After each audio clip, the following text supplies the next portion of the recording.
l'Assemblée. Nous acclamons très fort pour la gloire du Seigneur. Alléluia. J'ai vraiment un très court message. C'est vraiment ce que nous pouvons dire, une exhortation ce soir. Alléluia. Alléluia.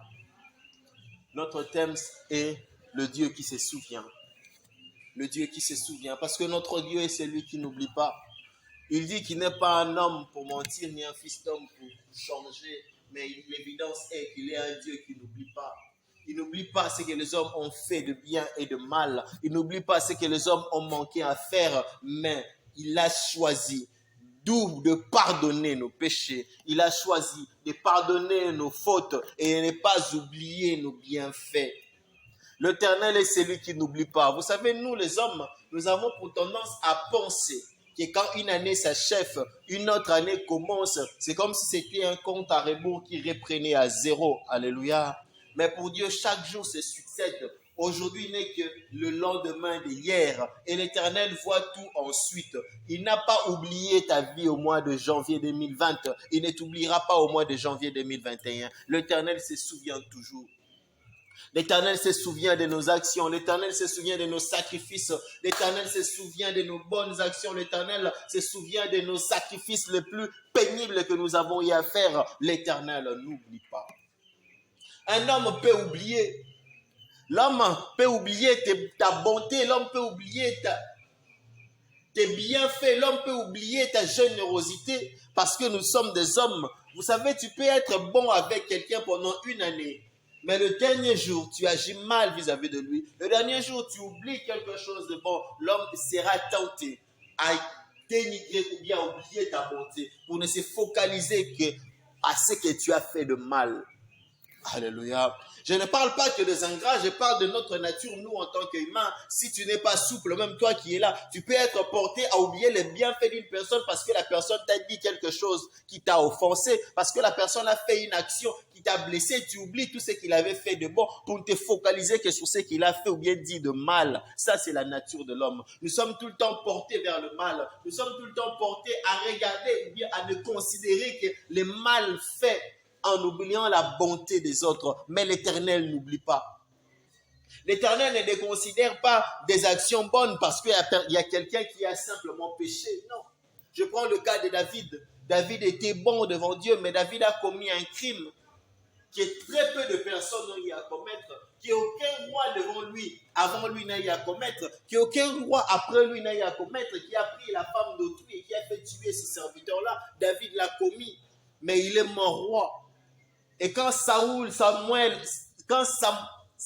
a péché devant Dieu, Dieu a dit à Salomon, la royauté sera divisée sous ton trône, mais à cause de ton père David, il restera encore tes enfants sur le trône. Parce que Dieu s'est souvenu des bienfaits de David. Je viens te dire ce soir de ne pas oublier, de ne pas déconsidérer tout ce que tu fais de bien dans le Seigneur. Ne méprise pas ce que tu fais de bien dans le Seigneur. Même si ce sont de petites actions, tu dois savoir une chose, que l'Éternel est celui qui se souvient. Il se souvient de nos sacrifices. Il se souvient de nos bienfaits. Même quand les hommes n'ont pas vu. Même quand les hommes n'ont rien vu. Même quand les hommes ont déconsidéré. L'Éternel, lui, se souvient et il considère. L'Éternel se souvient et il considère. Même quand les hommes méprisent, quand les hommes négligent. L'Éternel qui voit le cœur sait. Alléluia. Vous savez, il y a des situations où on n'est pas en mesure de pouvoir expérimenter la main de Dieu de nous-mêmes. On n'est pas en mesure de pouvoir voir les choses changer. On se dit même, est-ce que ma situation peut changer? Est-ce que ma situation peut avancer? Je prends le cas de Joseph en Égypte. Là, c'est dans Genèse 41. C'est là que nous allons lire. Je ne vais pas le lire, je vais juste expliquer l'histoire. Joseph était en prison. Et en prison, là où il était oublié de tous. Son père avait oublié son existence. Il pensait que son fils était mort. Ses frères savaient qu'il était vendu, mais ils ne savaient même pas ce qu'il était devenu. Potiphar, qu'il avait mis en prison, l'avait fait exprès. Potiphar avait oublié tout ce que Joseph avait fait dans sa maison jusqu'à le nommer maître de ses serviteurs pour l'envoyer en prison. Et là où il l'avait mis en prison, c'était le pharaon qui avait le pouvoir de le faire sortir. Et Joseph n'était pas connu du pharaon. Un bon jour, Joseph a vu deux personnes qui servaient près du pharaon. 2 serviteurs proches du pharaon que le pharaon, irrité contre eux, les avait mis en prison. Il a mis les 2 en prison et les 2 emprisonnés ne savaient pas quel était leur sort. Chacun a eu un rêve. Chacun a eu un rêve qu'il est venu partager avec Joseph. Et Joseph a interprété le rêve de 2. À l'un, il lui a dit que dans 3 jours, tu sortiras pour aller répondre ton service. Et au second, il lui a dit, dans 3 jours, tu sortiras, mais tu seras pendu par le pharaon. Et le rêve s'est accompli ainsi. 3 jours après, le premier est sorti. Il a repris son service à côté du pharaon. 3 jours après, l'autre est sorti, mais pour être pendu. Et Joseph a dit à celui qui devait répondre son service à côté du pharaon, il lui a dit, souviens-toi de moi. Alléluia, souviens-toi de moi. Vous savez, nous pouvons demander aux hommes de se souvenir de nous. C'est pour ça même que nous sommes bons de foi. Des fois, nous rendons de bons services aux hommes parce que nous espérons que ces hommes-là se souviennent de nous. Parce qu'ils peuvent nous recommander, parce qu'ils peuvent nous aider, nous assister, parce qu'ils peuvent partager avec nous quelque chose dans leurs avoirs. Nous leur disons, souviens-toi de moi. Alléluia, alléluia. Et des fois, nous rendons même service aux gens parce que nous espérons qu'ils se souviennent de nous lors de leur fête d'anniversaire ou de mariage. Tu espères ne fût-ce que la personne t'invite à sa fête. Alléluia, alléluia. Ah, vraiment, la fête n'est pas bénissante. Il ne veut pas m'inviter à sa fête. Moi qui lui ai rendu ce service-là. Joseph, docile dans son cœur, a regardé celui-là. Il a dit, souviens-toi de moi. Quand tu reprendras ton service à côté de Pharaon, souviens-toi de moi. Pharaon est le seul à pouvoir me faire sortir. Et Joseph avait oublié qu'au-dessus de Pharaon, il y avait un autre maître.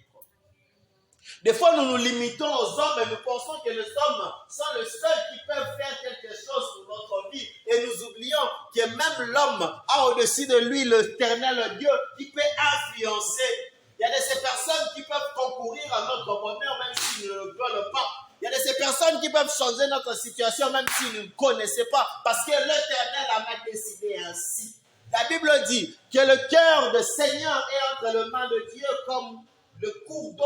Il peut les orienter là où il veut. Alléluia. Alléluia. L'Éternel peut aujourd'hui se souvenir de toi et orienter vers ton champ un cours d'eau inattendu. Que l'Éternel se souvienne de nous cette année et qu'il oriente vers nous les cœurs des hommes bons. Que l'Éternel se souvienne de nous cette année et que là où les gens ont oublié, là où les gens nous ont oubliés, là où les gens nous ont enterrés, que lui envoie même des corbeaux. Comme pour Élie, qu'il envoie même des corbeaux qui viendront nous localiser et nous apporter la paix que nous recherchons. Oui, l'Éternel est en mesure de changer les situations. Malheureusement pour Joseph, l'homme étant porté à l'oubli, cet homme-là a oublié Joseph. Il est sorti de prison et il a totalement oublié Joseph. Il a continué sa vie et Joseph aussi a continué la sienne. Je ne sais pas si Joseph pensait toujours à ses serviteurs de Pharaon qu'il avait aidés, à ses serviteurs de Pharaon que lui avait prophétisé la sortie de prison. Joseph était encore prisonnier, sa vie a continué comme telle. Il avait fait une bonne action vis-à-vis de quelqu'un, mais l'homme l'a oublié et sa vie a continué comme telle. Il arrive des fois que malgré notre bonté, malgré notre justice, malgré notre intégrité, notre vie reste précaire. Et nous nous posons la question de savoir, Seigneur, où est-ce que je péchais? Seigneur, qu'est-ce que j'ai fait de mal pour que ma situation ne change pas, pour que ma situation puisse toujours croupir dans la misère, pour que ma vie soit toujours misérable? Seigneur, qu'est-ce que j'ai fait de mal? Des fois, il n'y a pas de péché, des fois, il n'y a pas de crime, des fois, c'est juste que l'Éternel prépare quelque chose pour toi. Je viens dire à quelqu'un ce soir que 2020 n'a pas marché parce que ce n'était pas encore le temps. 2019 n'avait pas marché parce que ce n'était pas encore le temps. Tu as rendu des services aux gens qui t'ont oublié parce que l'Éternel en avait décidé ainsi. Cette année, lève-toi et reste encore dans la justice. Reste encore dans les bonnes œuvres parce que l'Éternel n'oublie pas. L'Éternel n'oublie pas, il se souviendra de toi. Il créera même une situation favorable à toi où ton nom sera cité. Ne deviens pas aigri, ne deviens pas méchant, parce que les personnes que tu as aidées ont été ingrates. Tu dis, je n'aiderai plus personne. Parce que les personnes à qui tu as payé le minerval ont été ingrates. Tu dis, je ne paierai plus de minerval à quelqu'un. Parce que la personne que tu avais aidée dans le transport t'a insulté un jour, bien t'a volé, tu dis que je n'aiderai plus personne. Non, ne deviens pas aigri, ne deviens pas méchant, parce que l'Éternel utilisera toujours quelqu'un pour t'assister. Et lui sait quand est-ce qu'il agira.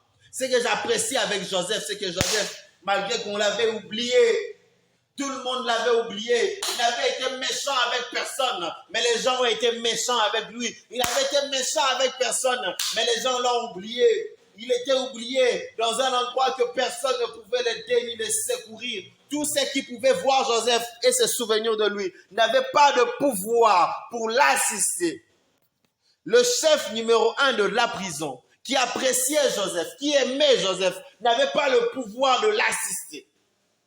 Même la femme de Potiphar, si cette femme-là s'était remplie de remords pour dire que j'ai mal agi devant Joseph, que j'avais péché devant Dieu, elle aussi n'avait plus le pouvoir de pouvoir l'assister. Même si, je ne dis pas c'est ce que la Bible dit, mais je fais une analyse. Même si cette femme était allée voir son mari pour lui dire « j'avais menti ». Joseph ne m'avait pas attaqué. J'avais fait ça pour ça, ça. Même Potiphar n'avait pas le pouvoir de l'assister. La seule personne qui avait le pouvoir d'assister Joseph, c'était Pharaon. Et Pharaon ne connaissait pas le nom de Joseph. Pharaon ne connaissait pas le nom de Joseph. L'Éternel te mettra en contact avec des personnes qui ne connaissent pas ton nom, qui ne connaissent pas ton existence, mais qui peuvent décider pour le changement de ta vie. Parce que lui, l'Éternel, a ce pouvoir-là. L'Éternel te mettra en contact avec des personnes qui sont en mesure de t'assister à ton problème, même si ces personnes ne te connaissent pas. Comment ça va se faire, je ne le sais pas. Mais ce que je sais est que la main de l'Éternel n'est pas courte pour agir. Joseph, oublié en prison, mais l'Éternel savait là où il se trouvait. Les gens t'oublieront, les gens peuvent t'oublier, mais tant que l'Éternel sait où tu te trouves, mon frère, ma soeur, sois dans la paix. Soit dans la quiétude, parce que la Bible dit, vaut mieux un chien vivant qu'un lion mort. Vaut mieux un chien vivant qu'un lion mort. Même si tu es méprisé, même si tu es rejeté, même si tu es dénigré, tant que tu vis dans le Seigneur, tu vaux mieux que les héros qui sont annulés mais qui sont morts. Parce que l'Éternel peut encore faire quelque chose pour toi. Oui, 2021 c'est notre année parce que l'Éternel peut encore faire quelque chose pour nous. L'Éternel peut encore faire quelque chose pour nous. Et ce Dieu-là se souvient. Il se souvient. Il se souvient de bienfaits. Il se souvient de ses enfants. Il se souvient de bienfaits. Il se souvient de ceux qu'il a appelés. Il se souvient de bienfaits. Il se souvient de ses élus. Et il avantage avec Dieu ceux qui ne s'attendent pas dans de petites choses. Ce n'est pas parce que tu es tombé à gauche ou à droite que l'Éternel va t'oublier. Non, l'Éternel se souvient de ceux qui se répandent. L'Éternel se souvient de ceux qui savent s'humilier. L'Éternel se souvient de ceux qui se recommandent à lui. Alors réponds-toi, humilie-toi et recommande-toi à lui. Il se souviendra de toi. Quelles que soient les actions que tu aies à faire, l'Éternel n'oublie pas ceux qui s'humilient, se répandent et se recommandent à lui. Joseph était en prison, mais son cœur était humble devant l'Éternel. Joseph était en prison, mais c'était quelqu'un qui ne visait qu'une seule chose, la piété devant Dieu. Et un jour, l'Éternel s'est souvenu de lui. Là, ce n'était pas Pharaon qui s'est souvenu de Joseph, mais c'était l'Éternel. Parce que l'Éternel a donné un rêve, une équation à Pharaon, que Pharaon n'a pas su répondre, que Pharaon n'a pas su interpréter. Imagine-toi le nombre de rêves que nous faisons. Pendant une année, nous rêvons chaque nuit. Et des fois, nous pouvons avoir 3, 4, 5 rêves en une journée. Mais ce rêve-là, Dieu a fait que ça puisse torturer le cœur de Pharaon. Pharaon s'est réveillé le matin, il était torturé. Il continuait à penser à son rêve. Il n'avait pas de solution, il n'avait pas d'explication, mais il continuait à penser à son rêve. L'Éternel va troubler les personnes qui doivent concourir à ton bien-être. L'Éternel va les agiter. L'Éternel va les troubler. Non pas parce que eux se souviennent de toi, non pas parce que eux veulent se souvenir de toi, mais parce que l'Éternel, lui, se souvient. Quand l'Éternel se souvient, il met en place les hommes comme si c'était des pions de jets de dames pour concourir au bien-être de son enfant. En ce moment-là, Dieu devient un grand damiste. Il met en place des pions pour concourir au bien-être de son enfant. Ces hommes-là ne peuvent rien. Ces hommes-là n'ont même pas à te connaître. Ces hommes-là n'ont même pas à savoir qui tu es, où tu vis, qu'est-ce que tu fais dans la vie. Même s'ils ne t'ont jamais vu. Mais tant que l'Éternel te souvient, toute chose concourra au lieu de celui qui aime Dieu. Le Pharaon était agité. Il était agité. Il a soumis son rêve aux sages. Et ces sages-là pouvaient aussi dire n'importe quoi. Mais ces sages-là n'ont rien su dire. Parce que l'Éternel a fermé l'intelligence de tout le monde. Pourquoi? Parce qu'il voulait élever son fils. L'Éternel créera un besoin. L'Éternel créera un besoin pour que son enfant puisse surgir et émerger. L'Éternel créera une crise pour que son enfant puisse être invité à venir résoudre. Parce que l'Éternel se souvient. Alléluia. Et c'est seulement ce jour-là que le serviteur de Pharaon qui avait survécu s'est souvenu qu'en prison, il avait été confronté à quelqu'un qui savait interpréter les rêves. Oui, en prison, il avait été confronté à quelqu'un qui était en mesure de traduire les rêves. Ce jour-là, l'Éternel a ouvert l'esprit de ce serviteur-là pour qu'il se souvienne de Joseph. L'Éternel, lui, met les pions sur son jet de dame pour concourir à ton bonheur. Même si tu vois devant toi le ténèbre s'intensifier, s'épaissir, laisse-moi te dire que le ténèbre ne régnera pas toujours. L'Éternel mettra devant toi des pions. Alléluia. L'Éternel se souvient. Et quand il se souvient, il se réfère à nos bonnes actions pour ouvrir les portes. Alors arrête d'être aigri. Et n'arrête pas de faire de bonnes actions parce que l'Éternel se souviendra toujours de ces bonnes actions-là pour t'ouvrir des portes. Quand les gens viendront t'assister, c'est parce que tu as été bon. C'est parce que tu as été généreux. C'est parce que tu les as assistés. Mais vous savez, Dieu est quelqu'un de multisystème. Dieu ne s'arrête pas à faire comme nous les hommes.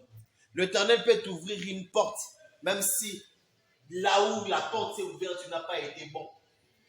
Il peut y arriver que tu aies été bon avec des personnes qui ont voyagé, des personnes qui ne sont plus là où tu es, des personnes avec qui tu n'es plus en contact, des personnes qui sont mortes, qui ne peuvent plus témoigner en ta faveur. Oui, ça arrive de fois que ta bonté se soit perdue dans le temps, dans l'espace, que tu sois quelque part où personne ne te connaît, que personne ne peut témoigner de ta bonté. Oui, ça arrive, mais l'Éternel, lui, est juste et justifie. Et une femme qui s'appelait au nom de Ruth. Cette femme était bonne, cette femme était gentille. Elle a assisté sa belle-mère qui avait perdu toute sa famille. Elle aurait pu abandonner Naomi, sa belle-mère, comme Orpa l'avait abandonné. Mais Ruth l'a assisté, Ruth l'a accompagné jusque dans sa famille. Et il s'est trouvé dans la famille de Naomi, personne qui pouvait l'aider, personne qui pouvait l'assister. Mais l'Éternel a mis Ruth en contact avec Boaz. Boaz qui ne s'imaginait même pas que Naomi existait encore. Boaz qui ne s'imaginait même pas que Ruth existait encore. Et Ruth elle-même est arrivée jusqu'au champ de Boaz sans savoir que Boaz avait le droit de rachat sur elle, que Boaz avait le droit de pouvoir l'épouser. Et lorsque Ruth est arrivée dans le champ de Boaz, Dieu a fait de telle sorte que le cœur de Boaz puisse... Alléluia, alléluia. Dieu lui-même a fait que le cœur de Boaz soit attrapé par Ruth. Parce que l'Éternel met en place ses pions. Même si tu es quelque part où il n'y a personne qui se souvient de toi, l'Éternel se souvient et il met en place ses pions. Même si tu es entouré à des personnes qui ne te connaissent même pas, qui ne connaissent même pas ta langue, même si toi tu es dans un endroit où tu ne connais la langue de personne, laisse-moi te dire que l'Éternel est en mesure d'envoyer ses anges qui se matérialiseront en hommes pour t'assister. Toi, reste humble. Alléluia. Et recommande-toi toujours à Dieu. Parce que l'Éternel est celui qui a le dernier mot dans nos vies. Heureux sommes-nous parce que c'est lui qui a le dernier mot sur la terre, c'est lui qui a le dernier mot dans la vie des hommes. C'est ce Dieu-là que nous prions. Notre Dieu est celui qui a le dernier mot dans nos vies et dans la vie de nos ennemis. Dans nos vies et dans la vie de nos alliés, l'Éternel est celui qui a le dernier mot. Donc nous n'avons pas à tourner de regards inquiets. Nous devons rester confiants que l'Éternel s'élèvera. Comme l'a dit Job, mon Rédempteur est vivant, il s'élèvera le dernier. Mon Rédempteur est vivant, il s'élèvera le dernier. Et lorsqu'il se souvient de son enfant, il s'élève. Lorsqu'il se souviendra de toi, il se lèvera. Alors laisse-moi te dire que ta souffrance n'est pas pour la mort. Ta souffrance n'est pas pour que tu puisses croupir dans la misère. Mais malgré ce que tu vis présentement, l'Éternel se souviendra de toi et il se lèvera. S'il s'est levé pour Joseph, s'il a retiré Joseph de là où il était emprisonné, oublié, jeté dans les oublis, il se souviendra de toi. Il se souviendra de toi et il t'assistera. Il n'a beau laisser. Nous savons nos têtes courbées dans la prière. Nous avons prié le Seigneur par rapport à ce